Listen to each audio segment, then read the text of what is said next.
Let me know. All right, everybody. Welcome to episode 5 of Dr. D's Discussions. What's up? Nate's here, my trusty co-host.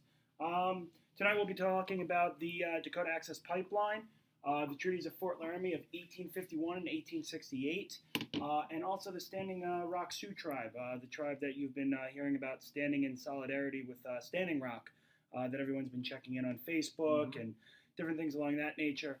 Unfortunately, tonight we won't be able to get too much into fracking. Our third co-host, Lee, was not available tonight. He has to study for a test on Tuesday, so he's a little predisposed at the moment. That's all right, though. We'll circle back another time. So when we cover over climate change and the mass extinction event that we're experiencing in the next couple of weeks, what we're experiencing now. Yeah. But when we get to that in the next couple of weeks, we'll talk about fracking, especially since that's going to be a big issue upcoming in the next presidential term.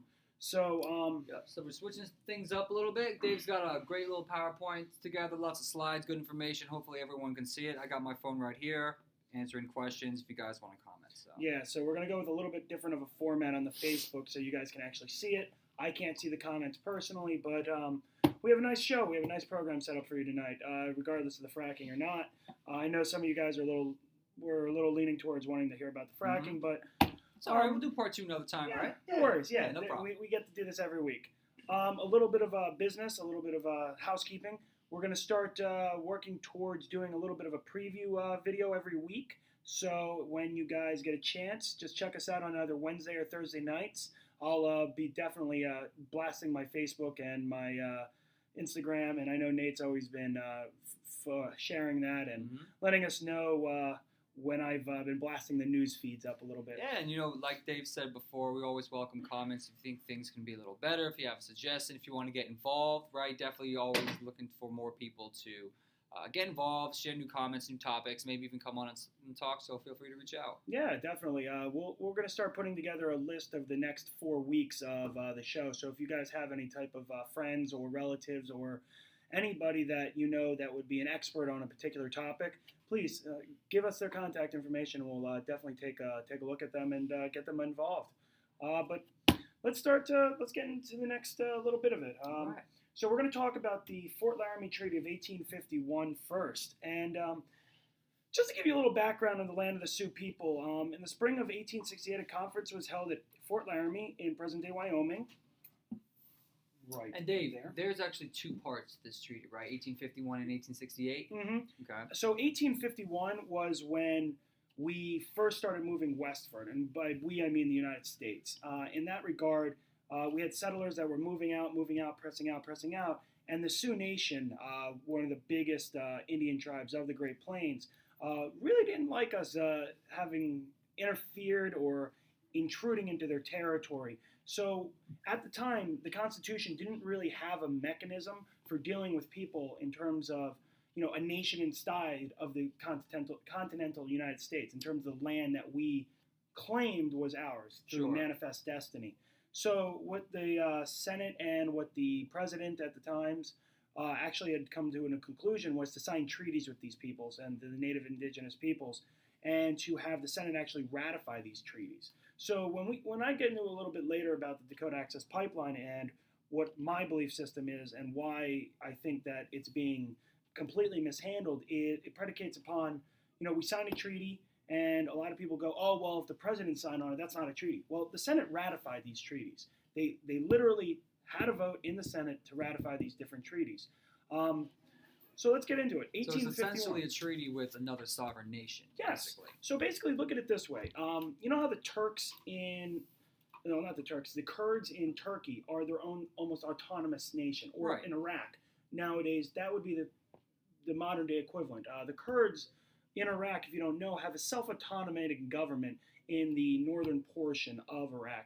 And they work closely with the Iraqi government, the central government, and they pass laws on their own, but they do have to respond, or they do have to listen to the Iraqi government. So it was an agreement that by them to, kind of like, okay, we'll give you a little self-rule, but you do inherently have to listen to us overall. And that's where a lot of people go, oh, well, they signed the treaties and, the United States really hasn't held up their end of the bargain, so to speak, in that regard. And people are like, oh well, screw it. We don't need to listen to them. Let's just take the land. And that's a little bit of a short-sighted and ignorant, in my opinion. Not to mention, I'm sure it can have many other legal ramifications further on down the line with other cases involved with indigenous people across the country. And when you set precedent like that, you really do set your country back, and I really do believe that. But as you can see on the TV here, that we have a nice little PowerPoint this week, so we're upgrading a little bit. So this is the original land that was given to the Sioux people. And not just the Sioux people, but there was a list of other tribes in that area. 9 tribes in total, right? Indeed. There was the Chippewa, there was the Cheyennes. Where is all that? And a couple of other different tribes. There was a few other tribes. And predicated upon this was that they would not infight, but as you'll see, is that they did infight, and that was kind of our wrongdoing by killing all the buffalo. So basically, the way that we got these treaties to be undermined was through our own greed, was to literally kill off all the buffalo so that the Native Americans had to literally be fed by us. Sure. So if we didn't think like, we want this portion of the land, we would take it because we'd say, we're not going to feed your This people. treaty was also for non-violence between the tribes and the United States at the time, right? Exactly. And I believe, and correct me if I'm wrong, Dave, but after the first treaty of 1851, only 3 of the tribes ever waged war against the United States again. And that was when they fought General Custer, right? Yeah. Yeah. Sitting Bull in particular. Everybody has heard of Sitting Bull. Yep. Sitting Bull was the one that annihilated General Custer's army, and that was after the Fort Laramie Treaty of 1868. So this was actually 17 years after the original treaty was signed, and after the Civil War had broken out. And the reason why General Custer's detachment was annihilated and actually sent there in the first place was because they found gold in the Black Hills. And there was an influx of just a numerous amount of people just going out there trying to find and strike it rich.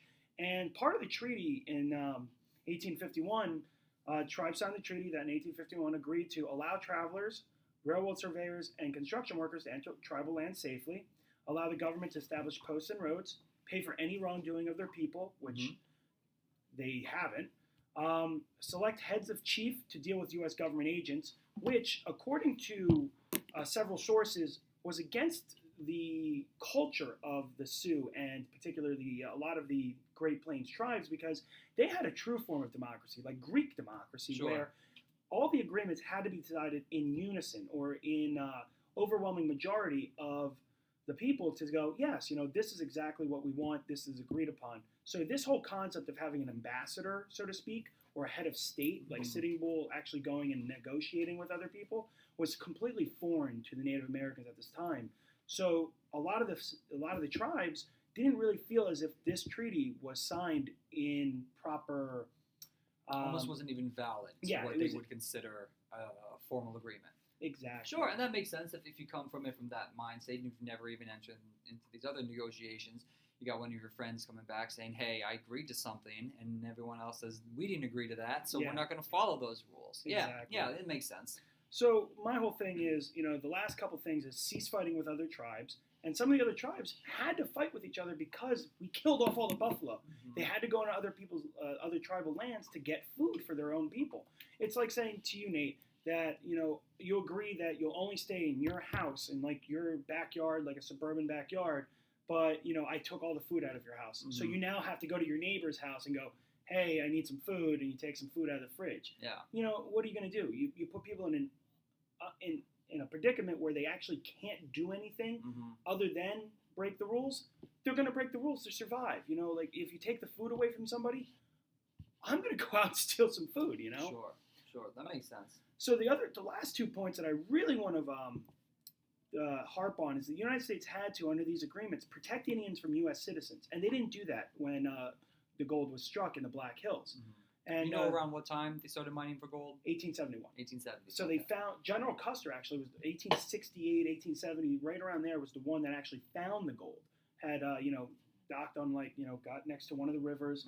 Had actually seen that when you get water out and sift a little bit, and that's what they all did. They all prospected a little bit, and they found that there was gold in them there hills. so to speak. So, and they didn't protect the Indians from U.S. citizens, and they didn't deliver the annuities if the terms of the treaty were upheld. So, in my opinion, yeah, there was a little wrongdoing on both sides, but when you put some people their back against the wall, they're going to act like a wolverine and they're going to defend themselves. Yeah, absolutely. Okay.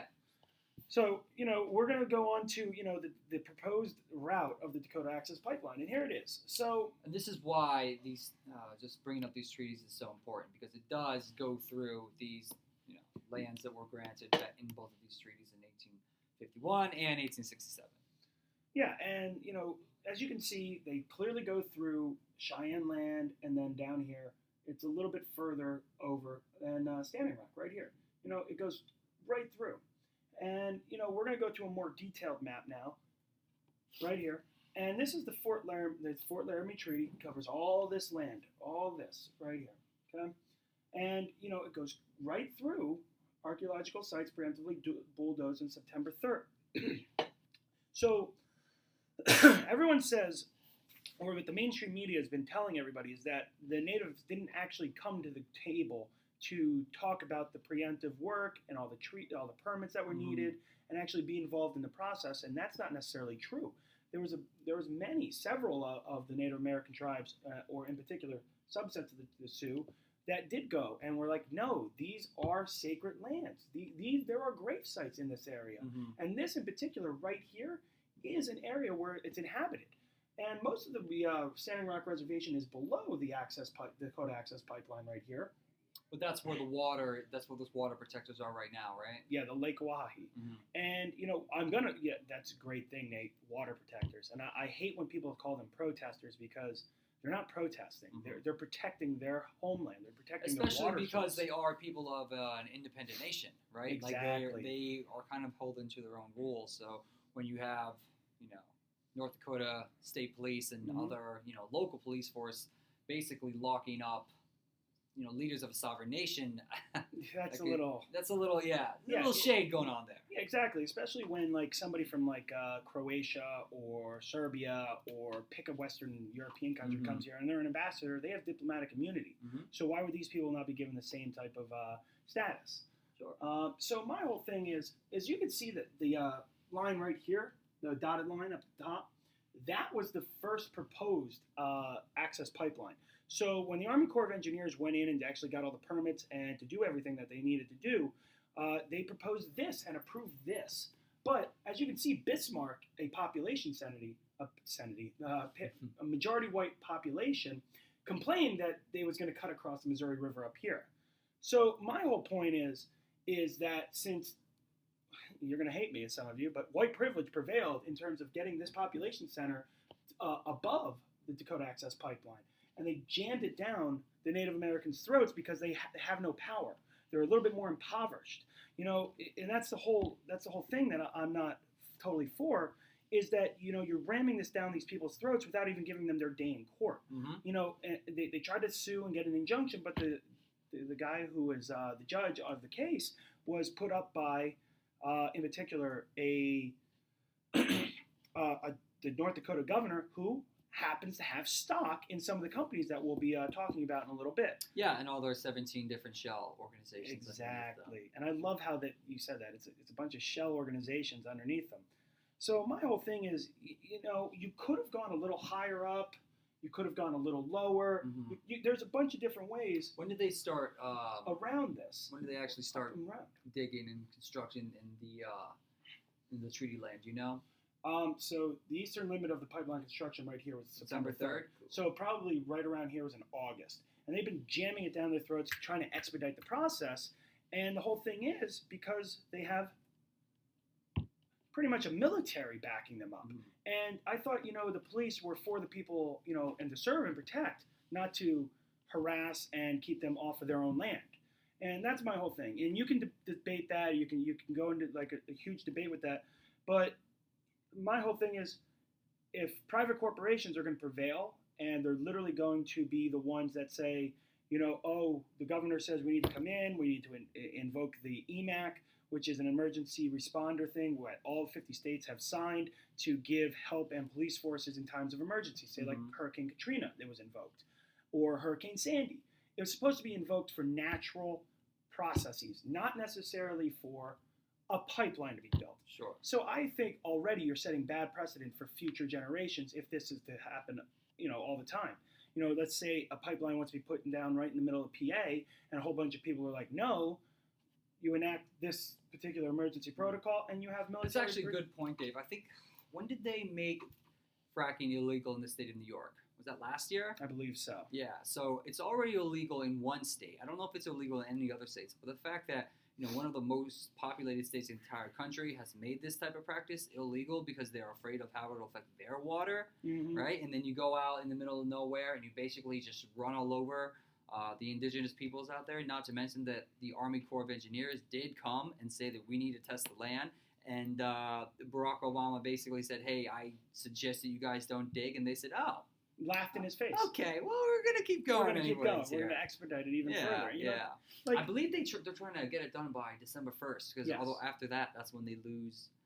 That's when they'll start losing some of that investor money. That's when the interest on the loans will actually start to be coming. Yeah. So my whole thing is, you're going to be a majorly profitable organization. You're going to be majorly profitable either which way. So even if you delay it and do an injunction on this in terms of legality, you can hinder the losses. Yeah. And you moved it for the Bismarck population, so why are you not going to do that for this population? Oh, at this point, it's already a sunk cost, Dave. I mean, these people are just all about the money, They've already invested this much. They know that they've got at least some of the press on those side and some of the local government, so they're just going to keep pushing through and, get it done. That's the other thing I don't like about how the mainstream media has actually portrayed this. It's that, the police say that there have been violence and this, that, and the other thing. Yeah, because you're perpetuating the violence.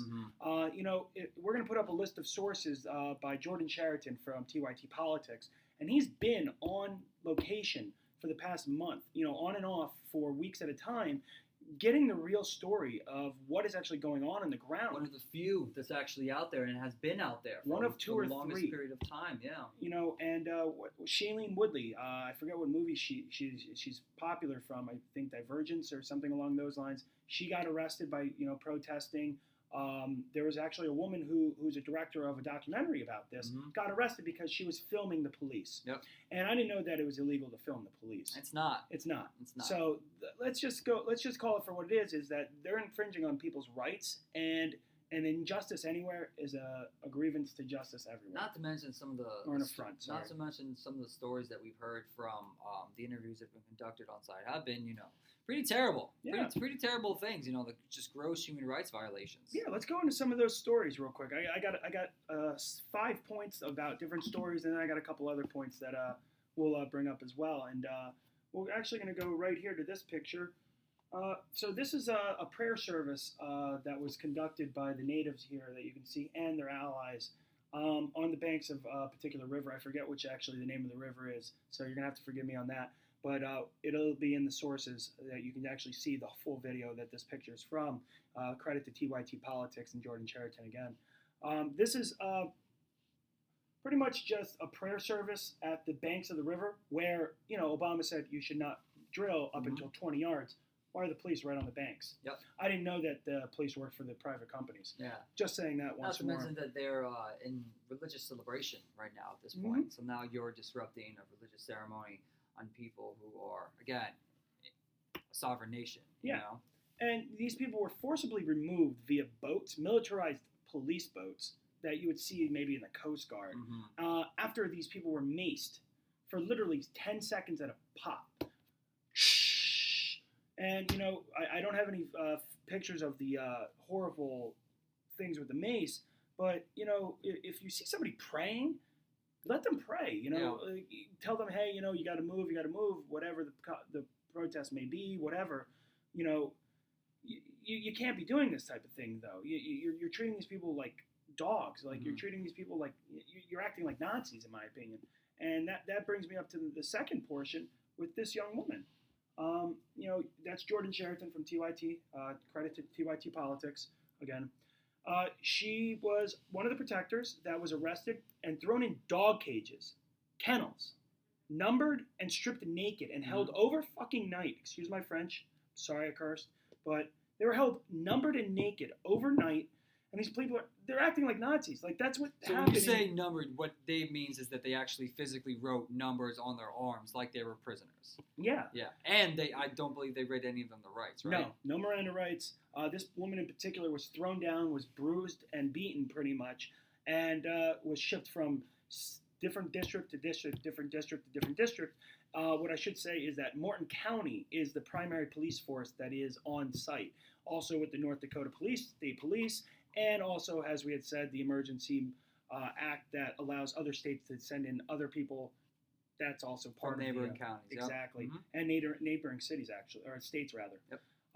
And this is happening in your city or your country, and nobody seems to be outraged by this. The New York Times has actually said, "Oh well, there's violence, this and the violence on both sides." Yeah, when you have a militarized police force coming and attacking basically citizens. I don't understand how you can even say any violence has been committed when someone is coming to a fight with a machine gun and you are coming with a candle. Yeah. It's not even calling it violence is a gross over exaggeration. And that goes on to my point number 2 here. An elderly woman was arrested for firing shots from a prayer stick. A prayer stick. I didn't know a prayer stick had bullets and guns. Apparently, it's magic now. Yeah. Yeah, it's voodoo. And there's a video and picture evidence to the contrary that there was never a gun. They never issued a statement. They never in the police report. Was this the one that they actually had to go and rescind? Yes. Yep. Oh, yes. Yeah. The New York Times had to rescind their story. A bunch of people had to retract their stories based upon this. And that message is now out there in the public sphere, and that's the problem. You get these wild stories out there, and then people go, "Oh, I already know. I heard about the violence out there. The Native Americans are shooting at the police and this, that, and the other thing," and it's a lie. It's propaganda. And that's why And they take advantage of it because they have control of the narrative and because they have control of the situation out there. And that's the problem with our mainstream media nowadays. Oh, we're just going to take what the police say as God. There's no accountability to these people. There's no investigative journalism to actually find out what the truth is. Yeah, you know what's really funny, Dave? The same people who blame the media for lying about everything believe any story that's published by a police department. Yeah. Oh, well, they're the police. They must be telling the truth, right? They've never lied about anything. No, never. Right? Yeah. I don't know about you, but I remember when I was a kid hearing about Rodney King. So let's be honest about this. Yeah, sadly. And, with all the, I'm a supporter of Black Lives Matter, and, I may not be a supporter of violence, and I know some protests have gotten a little violent, but never to the extent that to the violence that the African American population sees. And now we're only seeing this now because there's cameras. We have phones and pictures and everything that can be out there right on the spot. So my whole thing is, I'm not against the pipeline. That's not what I'm harping on here. I'm harping about due process and having the correct information out so everyone can make an honest decision about this. And actually, just to tie this in, the North Dakota ACLU recently sent a letter to the Department of Justice. I think that was on November 4th or November 7th, I think. Basically reiterating everything that you just said. The ACLU seems to be really involved. They say that they're standing with Stan Rock and that they believe there's been a lot of human rights violations and that there could be potential harm to people's way of life from contaminated water. So I don't know if the Justice Department has to respond to that letter or if there's a time period or if they need to wait or anything, but that was sent last week, so hopefully they do respond. And then you did bring up a good point, Nate, that kind of triggered something for me. So people will say, "Oh, well, no big deal. Let's just go over the water. No problem. There's no oil spills in North Dakota.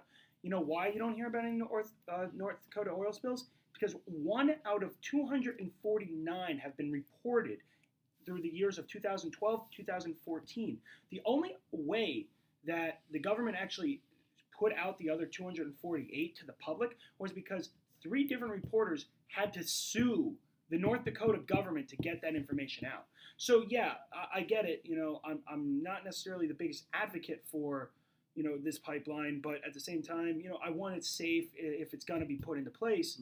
But be honest. Don't give the people, the public, false information about how it's safe, when no, it's literally not. And I've had debates with certain people and about the safety of this whole thing, and I was dismissed offhanded because they didn't do their research. They didn't do their due diligence into understanding that no, these things are not necessarily safe. Yeah, 200 times sounds like a lot, especially in that short of a time frame. And through 2015, there were over 1,500 oil spills in this in general area, North Dakota and South Dakota, So just then- from pipelines alone, not necessarily including rail traffic or any other thing. So, and you may say, oh well, solar power and batteries are bad for the environment. Yeah, but it's a one-time investment into doing something harmful that over the period of time would definitely reduce the amount of toxins that are in the environment. So Dave, how can we help all this? Like how can we actually physically promote awareness, maybe take steps further than that? So I put together the list of all the energy partners and the corporations and banks that are yeah, of course, Wells Fargo. and associated investors into this, including your President-elect Donald Trump. Yeah, he's got shares in Energy Transfer Partners Incorporated and a few of the banks that are listed here on the screen. So I'm going to put this PowerPoint up as this particular slide, so in the resources, so that you guys can, if you can, boycott these types of things. I know a lot of people say, oh, well, if you boycott, somebody else will just come in and swoop in and make up for that lost revenue. Well, you got to do what you got to do. And, corporations don't listen to people. They listen to money. And if you don't have the voice, you use your money as your voice. And, you boycott. Let's just go down the list. Energy Transfer Partners Incorporated. Sunoco Logistics Partners. So I'm never going to buy gas from Sunoco ever again. They screw them. Phillips 66, Enbridge, and Marathon Oil. I'll have to get a little bit more info. I didn't have time to literally go into what every single one of those companies in terms of gas stations that they own. Well, Marathon's a chain down in the south, in Florida. I know Phillips 66 is more out west and down south as well. But the banks, Citigroup, Wells Fargo, BNP Paribas, that's a foreign bank. Royal Bank of Scotland, I know they have some branches here. TD Securities of TD Bank. I know they're a East Coast and Canadian bank. SunTrust. Tokyo Mitsubishi Mizu Bank. And Mizu Bank, sorry. Those are Japanese banks. But if you own a Mitsubishi, you might want to think about not buying from Mitsubishi anymore. And there's a few others that SMB Nikko Securities, I think that's a Japanese bank. So those are the main ones that I would say that you should definitely look out for in terms of your buying power. And literally, I would just want to touch on one more story about how a false flag operation by an armed DAPL, Dakota Access Pipeline security personnel was discovered. He was found to be going at high velocities in his vehicle towards a camp with women and children with an armed, I believe, AR-15 with the intention of observing, well, he was going to join the protest, so to speak. But well, this is the guy that changed his story a couple times. Originally, he was joining the protest, then he was filming it, and then it turned out he worked for DAPL, right? Yeah. So basically, they saw that this was happening, and that the indigenous people, the water protectors, had to run him off the road, pin him through, and kind of like block his way from advancing towards the camp with women and children. And literally, he got out of the car and had his gun with him, and had a red bandana on, just like the protectors have.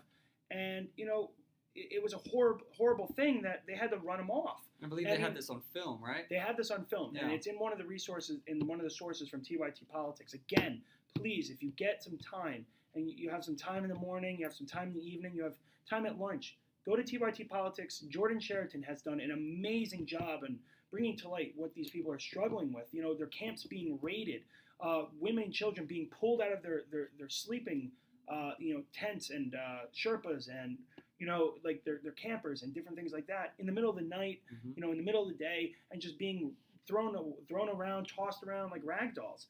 And, this guy could have caused some serious damage and caused violence, and then they would have been blamed on the water protectors.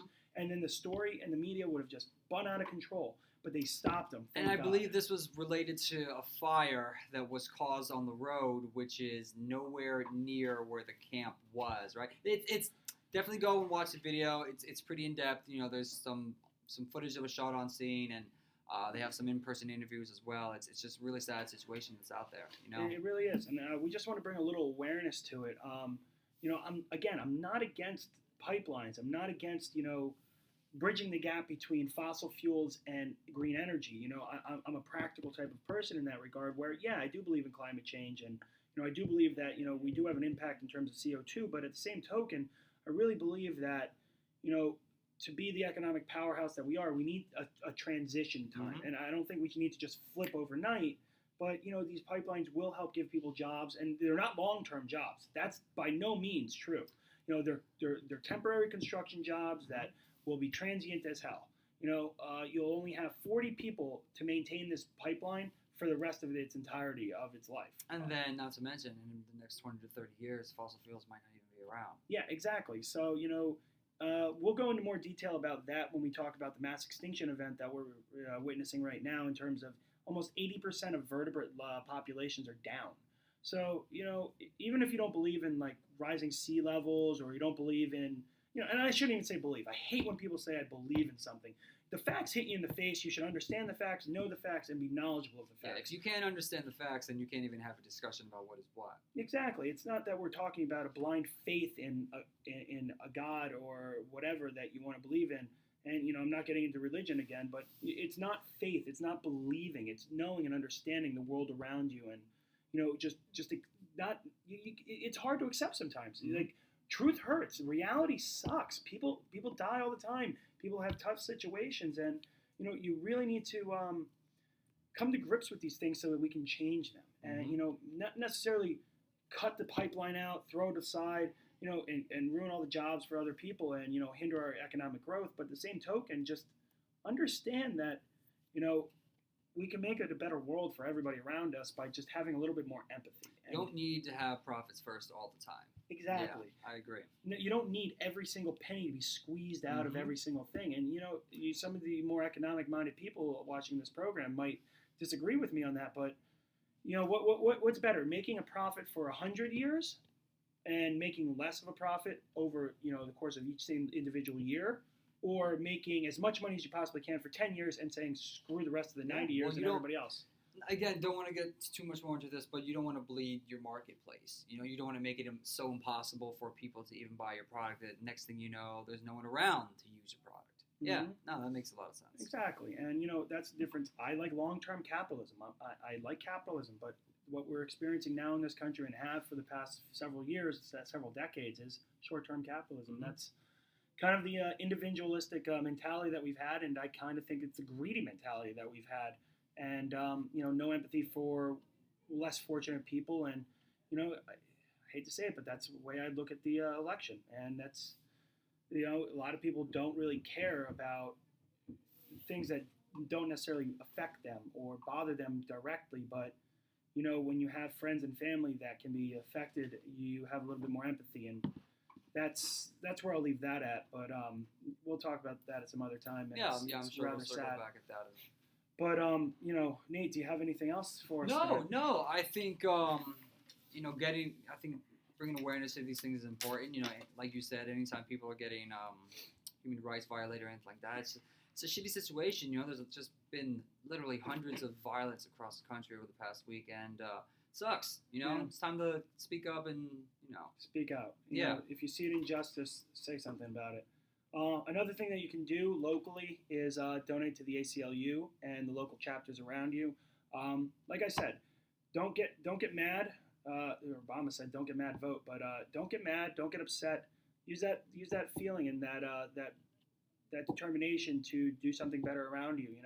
Find a local organization that you really are interested in, that you really want to make a difference in the world around you in terms of, maybe gay rights.